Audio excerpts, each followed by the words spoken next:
Welcome back. My name is Michelle, and today I'm going to be doing my January reading wrap-up. Oh, in the month of January, I read 9 books, which means I'm already like 4 books behind on my reading goal, which is like how we like to start the year. I think the big problem is I made a goal to read, or not like a goal, but like was trying to read like a little less romance this year. Not because romance is bad, love romance. I read romance instead of reading other books. Like romance tends to be, for me, like a 3-star. And I wanted to read more books that have the potential to be 5 stars. I tend to give 5 stars to like fantasy books and literary fiction books a little more often than I give them to romance books. But unfortunately, romance books are like heck fast to read. If I'm not reading those, I am not reading as much as far as number of books, even if I'm reading the same number of minutes. Alright, the first book I read in January was The Last Graduate by Naomi Novik. And I actually listened to the audiobook of this one. I have a really hard time reading this woman's writing, like on paper. I don't know why. I think she has like very chunky paragraphs. They're really hard for me to get into. I think I'm finding, just in general, that despite the fact that I love YA fantasy stories, like the stories they tell are like really engaging, often more than adult fantasy, I don't love the like language, like the way they're written. Like that is no longer really working for me. So The Last Graduate is the sequel, I should explain what it is the sequel to A Deadly Education. It follows these magical students who go to this school, and they have to go to this school because as teenagers, as their magic is rising up, they don't have enough power to kind of like control their magic, and so all these like monsters come and like try to eat them. And so they put them all in this school to try to like keep them safe. There's like a lot of wards, but also the monsters still sneak in. It's like very dangerous. There's actually no teachers there, and they like live there for like 4 years and don't leave. So this is the sequel to the first book. I will continue reading the series, even though I gave this book like 2.5 stars, because I really do like the story. I just don't really connect with the characters in the writing anymore, and I think that's more a fault of me no longer being a young adult, rather than this being like inherently bad. The second book I read was a 5-star, and it is a book that has been on my to be read shelf for like actual years, like probably since I was in high school, and that is The Bell Jar by Sylvia Plath. When I was in high school, we read poetry by Sylvia Plath, and I loved it. I was like, she's my favorite poet. I don't know a lot of poets, nor did I at the time know a lot of poets. I know probably more now, but I did adore her writing. But I didn't want to read The Bell Jar because I had heard that it's just like so depressing, and I was like, maybe I'm not prepared for that emotionally.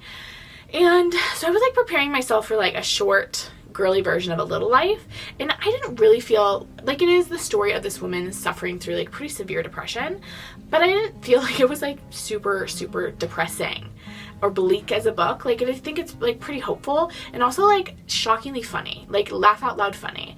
I was also thinking this would be a little less accessible because it is a little bit older of a book, but I found it to be incredibly relatable and, like I said, like hilarious. Like I literally laughed out loud multiple times. And then I read another YA fantasy. I read Our Violent Delights by Chloe Gong, which is the sequel to Our Violent Ends by Chloe Gong. And the series follows, it's a Romeo and Juliet retelling that takes place in 1920s Shanghai between 2 rival gangs, are like the Montagoffs and the Romanoffs. I'm not sure. I don't know Romeo and Juliet well, clearly. Again, this is another book where like the story I like really enjoy, but I find myself having a harder time connecting to the characters and the writing, and I think it's just like I'm finding that YA fantasy is just like maybe not it for me anymore. Like maybe I have aged out of that category, which is like really sad. Will I continue reading it? Yeah. I just like also have to come to terms with the fact that it's gonna get like 3 stars because the writing is just like not it for me. Anyway, I also did not like the ending. I think the ending is like very like personal preference. Like some people probably loved it. I did not. I understand it's a Romeo and Juliet retelling, but I didn't love it. I didn't love the ending. It did make me cry though. The fourth book I read in January was Ghosts by Dolly Alderton.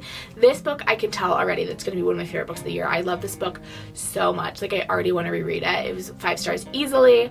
It is the story of this woman who is 32, and she is just got out of a long-term relationship, and so she's trying to get like back into the dating game as like a 32-year-old woman living in modern London. And it just kind of talks about her navigating like dating apps and like modern dating culture, but also like how to deal with the fact that like her friendships are changing as she's in her 30s and her best friend is getting married and having kids, and also how to like deal with her relationship with her parents is changing. Her dad is like suffering from dementia, and so her relationship with her parents is also changing. And I just thought it was such like a beautiful, intimate, vulnerable portrait of what it is like to be like a 30-something year old woman in the modern world. It was like very relatable, and yeah, it just felt like very vulnerable and intimate. I like truly loved it. The next book I read was A Shadow in the Embers by Jennifer L. Armentrout. I waited like a pretty long time to read this book. I love the From Blood and Ash series. It is like a little bit of, are they garbage books a little bit? Like a little bit, but they're like my type of garbage. And I loved the first two From Blood and Ash books, and I just like felt betrayed by how bad the third one was. I like felt like it wasn't well edited. I felt like she didn't take the time to like make it good. And it felt inconsistent with the writing of the other two books. It was weird. I wasn't a fan. So I was a little hesitant to read this book in this like prequel spin-off series of the From Blood and Ash series. The series follows Niketos and his consort Sarah, which we like know about from the From Blood and Ash series like vaguely. But essentially, Sarah, we meet at the beginning, and she is supposed to be the consort to Niketos, and so, like, on her 17th or 18th birthday, she's, like, presented to Niketos, and he's like, no, I don't need a consort, thanks, bye! And then everyone's really mad at her because, like, she was supposed to do this thing, and I think she was, like, supposed to kill him in order to, like, prevent bad stuff from happening. I'm a little fuzzy on the details. And then, years later, when she's in her, like, early 20s, I think, maybe she's, like, 19, she meets this mysterious god. It's Niketos, spoiler. I think you can tell that if you've read a book. And then he winds up having to take her back to his palace as her consort, and they like start to fall in love. This book is one of those books where I'm gonna forget I read it in 2 months. Like there was nothing really all that interesting happening. There's like 50 pages in the middle where I was like so bored. It has like, this happens in almost all Hades and Persephone retellings, which essentially this is, where there's like always a chunk in the middle where I get like White Palace syndrome, in which they're like taken down to this empty castle, and they're just like wandering around this empty castle that doesn't have servants for whatever reason, and they have like nothing to do, and there's like no people around because they're like the god of the dead, and so the like dead land is not like really close to them, and they just like wander around.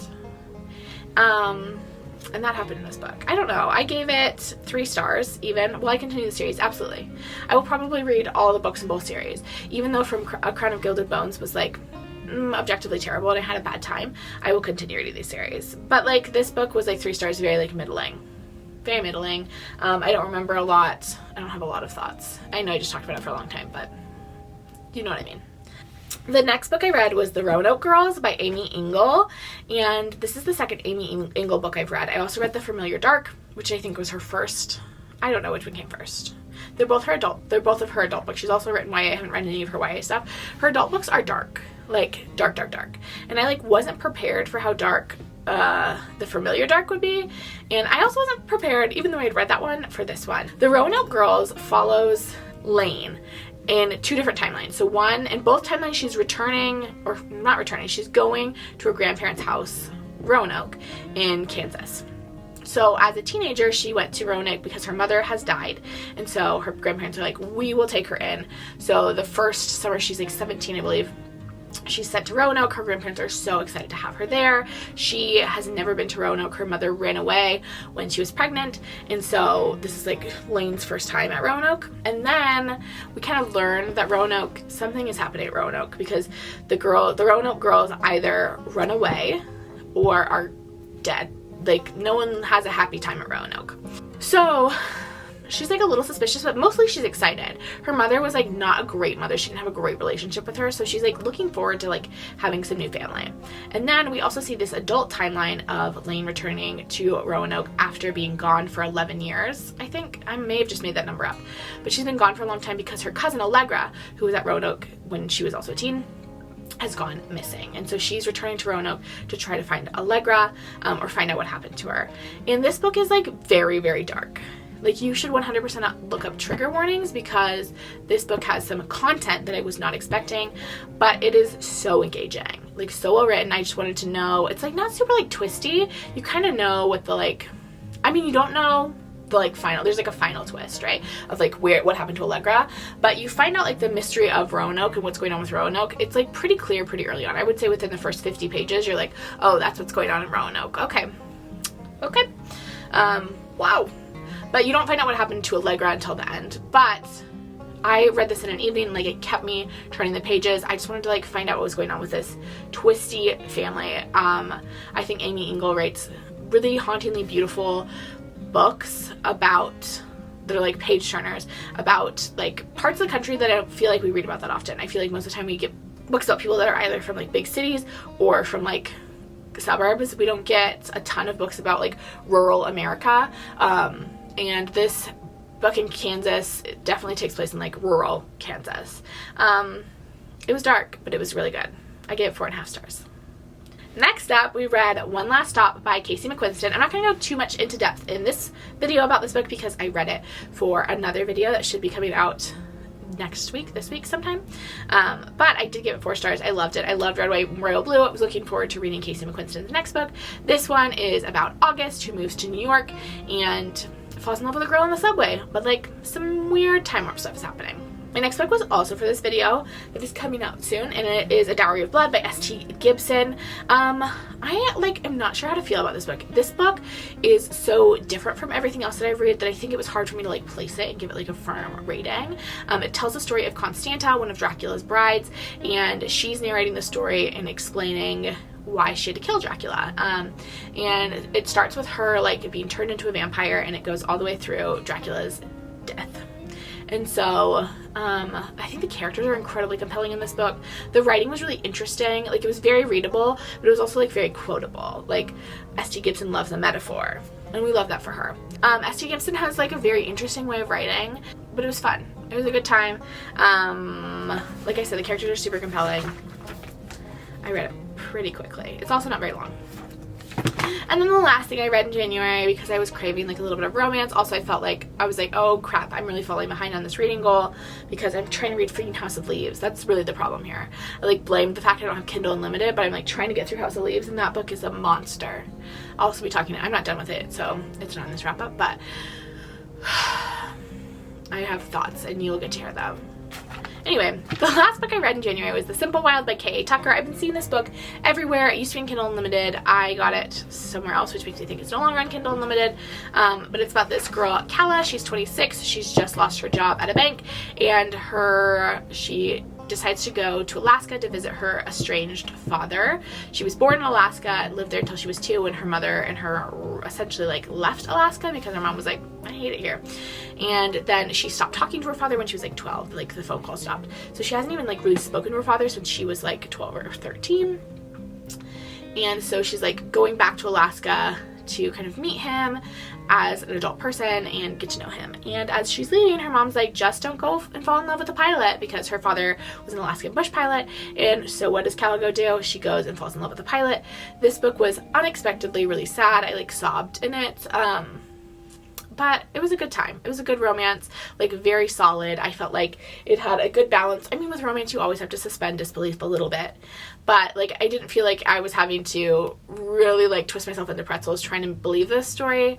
And I felt like, I don't know, it was just like cozy and good and like simple. The Simple Wild. It was like a simple romance, but it was a good one. I really enjoyed it. And so that is everything I read in January. It was not a great reading month. Hopefully things look up from here. I'm almost done with House of Leaves, so hopefully they will. But anyway, my clothes are done in the washing machine. I'm done talking to you. Like this video, subscribe. I've got a fun video where I'm reading BookTuber's favorites, which is where House of Leaves, A Dowry of Blood, and One Last Stop all come in. There's some other books that should be coming out sometime this week or next week. And then we've got more fun stuff coming, so stay tuned. I will talk to you later. Bye!